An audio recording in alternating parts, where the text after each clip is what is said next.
Ladies and gentlemen, welcome to Chanel Jasmine, the best novel Chanel for romantic stories. Hai guys, selamat datang di channel Jasmine, channel terbaik untuk menyimak novel-novel romantis. Mohon dukung channel ini dengan subscribe, like dan share video-video yang ada di channel ini. Terima kasih. Kaisar Agung Seni Bela Diri, bab 694 Ledakan Kemarahan. Di awal lelang, barang-barang yang dilelang masih berada di tingkat rendah. Pil tingkat 9, bahan pembuatan artefak, cakram formasi, dan bahkan beberapa slip giok yang berisi teknik khusus sering muncul. Namun, begitu sesi lelang memasuki tahap pertengahan, suasana langsung memanas. Barang-barang yang ditawarkan mulai mencapai tingkat kekaisaran, dan setiap barang berhasil memicu gelombang antusiasme.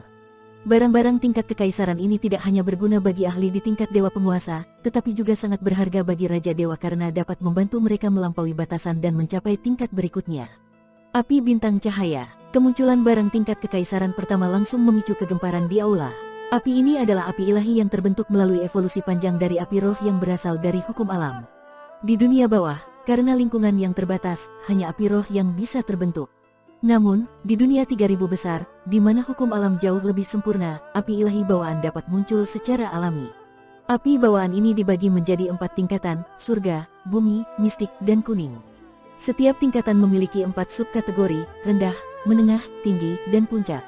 Api bintang cahaya yang ditawarkan dalam lelang ini adalah api tingkat mistik kelas menengah. Api bintang cahaya tingkat mistik menengah ini tidak perlu dijelaskan lagi nilainya. Harga awalnya adalah 1 juta kristal dewa tingkat tinggi, dengan kenaikan minimal 10.000 kristal setiap kali penawaran, kata wanita pelelang dengan nada penuh antusiasme. Harga awal itu saja sudah setara dengan 10 miliar kristal dewa tingkat menengah.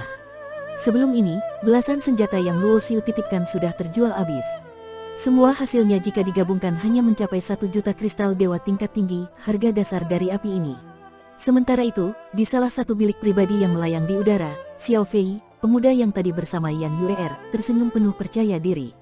Hong Fei, api ini sangat luar biasa. Dengan afinitasmu terhadap hukum api, kamu pasti bisa menyerapnya, kata Xiao Fei sambil tersenyum lembut kepada Yuer, yang sekarang dikenal sebagai Hong Fei. Mata Yuer sedikit bergetar, ia sangat ingin memiliki api ini. Dengan tingkat mistik menengah, bahkan Raja Dewa tingkat 9 atau setengah langkah menuju Kaisar Dewa pun akan kesulitan untuk menyerapnya. Namun, situasinya berbeda untuk Yuer. Karena afinitasnya yang sangat tinggi terhadap hukum api yang menurut gurunya berasal dari kebangkitan darah kuno Phoenix, ia memiliki peluang besar untuk menyerap api ini meskipun baru saja menembus tingkat Raja Dewa. Dengan api ini, kekuatannya pasti akan melonjak dalam waktu singkat. Namun, meskipun ia adalah murid Liu Xiahan, wakil kepala sekte Tianyun, Yuer tidak memiliki banyak sumber daya pribadi. Bagaimana mungkin ia mampu membeli sesuatu yang begitu mahal? Melihat tatapan penuh keinginan Yuer, senyum Xiao Fei semakin lebar. Ia berdiri dan dengan suara nyaring yang menggema ke seluruh aula, ia memberikan tawarannya, 5 juta.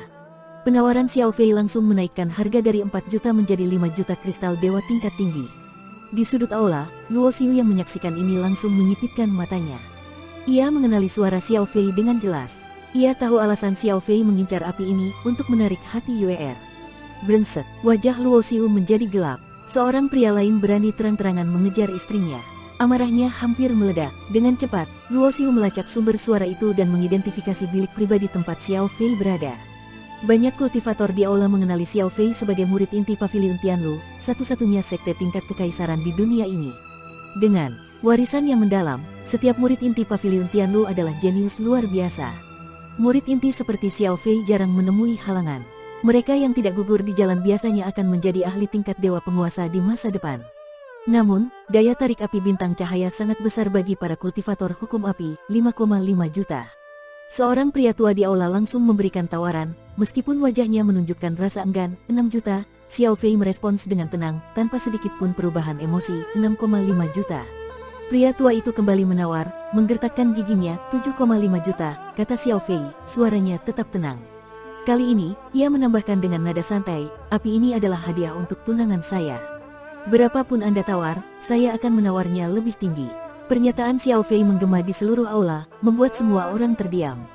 Di permukaan, kata-katanya terdengar ramah, tetapi ada ancaman tersembunyi.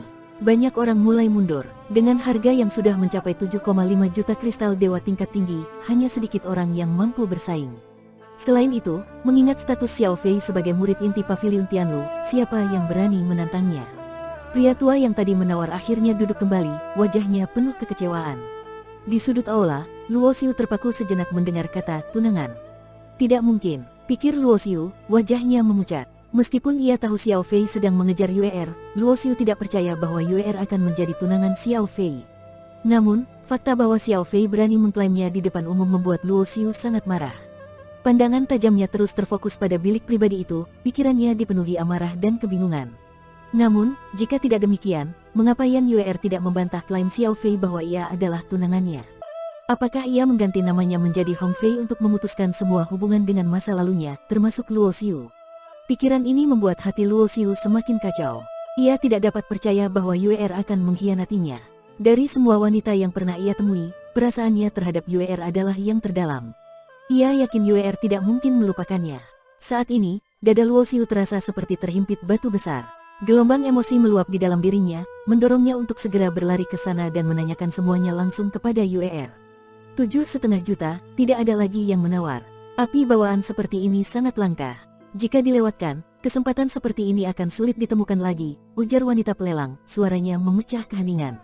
Ia tersenyum tipis, lalu melanjutkan dengan nada yang semakin jelas. 7,5 juta pertama, 7,5 juta kedua, 7,5 juta ketiga, 8,5 juta. Suara keras menggema tepat sebelum hitungan selesai, memotong kalimat terakhir wanita pelelang. Semua mata langsung beralih ke arah suara itu. Di sudut aula, seorang pemuda berbalut jubah hitam putih berdiri, urat-urat di dahinya tampak mencuat. Wajahnya memancarkan kemarahan sekaligus semangat yang membara. Wanita pelelang tersenyum senang. Tawaran yang melampaui nilai tertinggi sebelumnya tentu menjadi keuntungan besar bagi balai lelang. Pemuda ini menawarkan 8,5 juta. Ada lagi yang menawar lebih tinggi, tanyanya dengan nada antusias. Namun, ia belum selesai bicara ketika suara lain segera menyusul. 9,5 juta. Suara itu berasal dari bilik pribadi Xiao Fei. Di dalam bilik, wajah Xiao Fei menjadi gelap seperti badai. Ia tidak menyangka bahwa orang yang berani menawarnya adalah semut yang tadi ia hina di depan pintu balai lelang.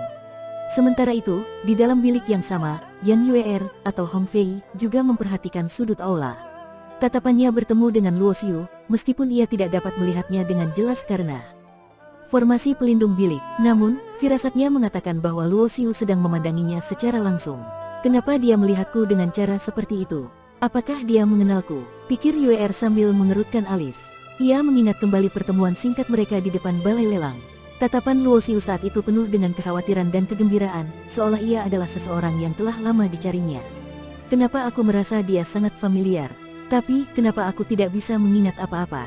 Pikir Yue lagi, alisnya semakin berkerut. Melihat Yue tampak terganggu, Xiao Fei mengira ia kesal karena ada yang menawar lebih tinggi. Tanpa ragu, ia berbicara dengan nada penuh keyakinan. Hadiah untuk tunanganku ini harus menjadi milikku. Kata-katanya yang arogan itu seperti tantangan terbuka untuk Luo Xiu. Barang yang aku incar juga harus menjadi milikku. Saat itu, Luo Xiu tidak lagi menahan diri. Ia berdiri, menginjak kursi di depannya, bahkan melipat lengan bajunya. Matanya memerah seperti banteng yang siap menyeruduk. Kemarahan yang telah lama ia pendam akhirnya meledak. Sejak dunia Sentian hingga dunia Kunlun, lalu ke dunia Tianlu, ia terus menahan diri. Tapi kini, ia sudah cukup dengan semua penindasan dan kesabaran. Menahan diri bukanlah sifatku, dan itu bukan cara hidupku, pikir Luo Xiu. Aku, Luo Xiu, adalah orang yang berjalan maju tanpa rasa takut, hidup bebas dengan hati nurani yang bersih. Aku tidak peduli siapa kamu, murid inti Paviliun Tianlu atau bukan. Jika aku terpojok, aku akan memenggal kepalamu dan menjadikannya hadiah untuk Grandmaster Xuan Kong. Kemarahan Luo Xiu yang meledak-ledak mengejutkan semua orang di aula. Siapa orang ini, berani melawan murid inti Paviliun Tianlu? Pemuda yang nekat, sikapnya seperti siap bertarung di sini. Haha, ini membuat Xiao Fei terlihat buruk. Aku penasaran siapa pemuda bodoh ini. Kerumunan mulai bergumam dengan berbagai pendapat. Tapi semuanya memiliki satu kesamaan, mereka menikmati pertunjukan ini. Di dalam bilik, wajah Xiao Fei merah padam karena marah. Semut yang ia hina sebelumnya kini berani menantangnya di depan umum. Kau, berani sekali. Xiao Fei menggeram, kata-katanya keluar melalui celah giginya. Tidak suka, ayo lawan. Luo Xiu sudah tidak peduli. Ia melipat lengan bajunya lebih tinggi, menantang dengan sikap tanpa rasa takut.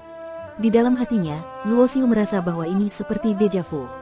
Ia teringat masa lalunya sebagai seorang kultivator tingkat rendah, ketika ia masih seorang pemuda di dunia Sentian. Saat itu, ia dengan penuh amarah bersumpah menghancurkan Sekte Guntur, meskipun ia hanya seorang kultivator tingkat rendah. Kini, meskipun ia hanya seorang Dewa Langit, ia masih memiliki semangat yang sama melawan siapapun, bahkan Paviliun Tianlu yang memiliki ahli tingkat Dewa Kaisar sekalipun. Mata Xiao Fei berkilat dengan amarah. Ini tidak lagi tentang lelang, ini adalah penghinaan langsung terhadapnya. Dasar semut yang kasar, kau cari mati. Xiao Fei berseru dingin, lalu memberi perintah kepada salah satu pengawalnya di bilik. Bunuh dia, bersambung.